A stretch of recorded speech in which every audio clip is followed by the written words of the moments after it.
Survei Litbang Kompas menunjukkan tingkat kepuasan publik terhadap 100 hari kinerja pemerintahan Presiden Prabowo Subianto dan Wapres Gibran Rakabuming Raka sangat tinggi. Sebanyak 80,9% responden menyatakan puas dengan kinerja pemerintahan Prabowo Gibran di 100 hari pertama. Sementara hanya 19,1% responden yang menyatakan tidak puas dengan kinerja pemerintahan Prabowo Gibran. Tanya itu, tingkat keyakinan responden terhadap kinerja pemerintahan Prabowo Gibran selanjutnya pun juga tinggi. Sebanyak 89,4% responden menyatakan yakin, sedangkan hanya 10,6% yang menyatakan tidak yakin.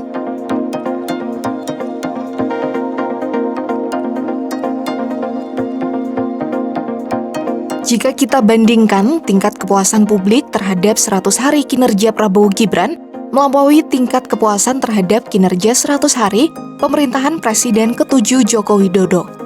Pada Januari 2015 atau 100 hari kinerja pemerintahan Jokowi Yusuf Kala, Litbang Kompas mencatat bahwa tingkat kepuasan publik berada di angka 65,1%. Meski begitu, tingkat kepuasan publik terhadap kinerja Jokowi di akhir pemerintahannya pada 2024 cukup tinggi, yakni mencapai 75,6%.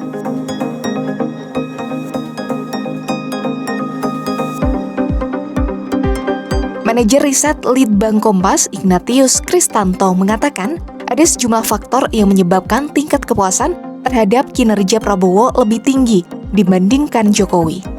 Salah satunya adalah Prabowo mengeluarkan kebijakan-kebijakan populis dalam 3 bulan ini. Mulai dari makan bergizi gratis, tes kesehatan gratis, pengenaan pajak pertambahan nilai atau PPN 12% hanya untuk barang mewah, dan lain sebagainya. Kris tak memungkiri, beberapa program tersebut masih sebatas janji. Namun inilah yang membuat harapan masyarakat sangat tinggi sekali. Lalu kemudian yang lain adalah juga yang populis, penegakan hukum korupsi terutama. Beberapa kan kena itu, ditarik lagi, KPK mulai beroperasi lagi, begitu ya, OTT dan macam-macam. Itu yang sejalan juga dengan orasi-orasi yang dilakukan oleh Pak Prabowo di sana. Nah, kebijakan populis inilah yang membuat masyarakat jadi positif. Begitu, tinggi banget gitu ya. Itu modal pertamanya memang ada di perolehan di Pilpres kemarin, euforia ya. Itu kan Pak Prabowo dapat 58%. Betul. Ya. Dibanding Pak Jokowi dulu yang 54 ya. Ini modal yang tinggi. Sehingga modal tinggi ini lalu dibarengi dengan kebijakan yang populis di 3 bulan terakhir, itu yang membuat sampai 80% itu. Itu 80 ya, itu. Selain mengeluarkan kebijakan populis, euforia Pilpres juga masih terasa selama 3 bulan ini. Masyarakat masih menaruh ekspektasi yang tinggi pada Prabowo. Terlebih, Pilpres 2024 tidak menyebabkan polarisasi di masyarakat.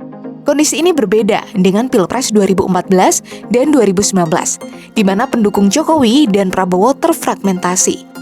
Faktor selanjutnya, isu keberlanjutan program dari Presiden Jokowi ke Presiden Prabowo juga membuat tingkat kepuasan publik tinggi.